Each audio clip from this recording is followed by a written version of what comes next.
నమస్తే అన్న అందరికీ నమస్కారం. కువైట్ లో ఒక పురుషుడు ఎవరైనా మహిళను పెళ్లి చేసుకోవాలంటే డబ్బు అయితే ఇవ్వాల్సి ఉంటుంది. ఇండియాలో మనం చూసుకుంటే మహిళలైతే కట్నం కింద అయితే పురుషుడికి డబ్బు ఇస్తారు.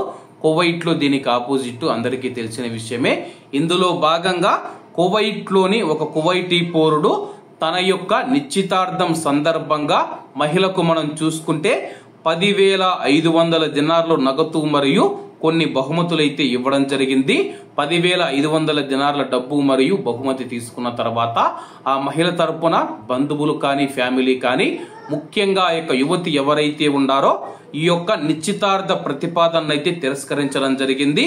ఆ తర్వాత అతనైతే నాకు సంబంధించిన నేను ఇచ్చిన డబ్బు కానీ బహుమతులు కానీ ఇవ్వాలని చెప్పేసి కోర్టుకు వెళితే కానీ కోర్టు కూడా అతను వేస్తూ ఉన్న కేసు ఏదైతే ఉందో దాన్ని అయితే తిరస్కరించడం జరిగింది.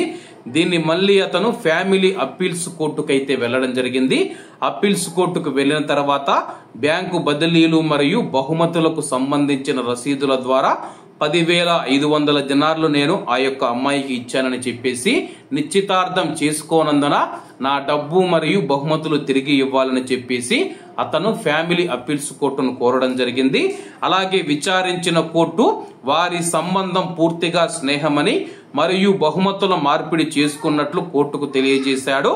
వాస్తవ మరియు చట్టపరమైన ఆధారాలు లేవని చెప్పేసి అలాగే ఈ యొక్క విషయానికి సంబంధించి ఎటువంటి రుణం లేకపోవడం వల్ల కేసును కొట్టివేయాలని చెప్పేసి ఆల్ సయోగ్ గారు అభ్యర్థించడం జరిగింది.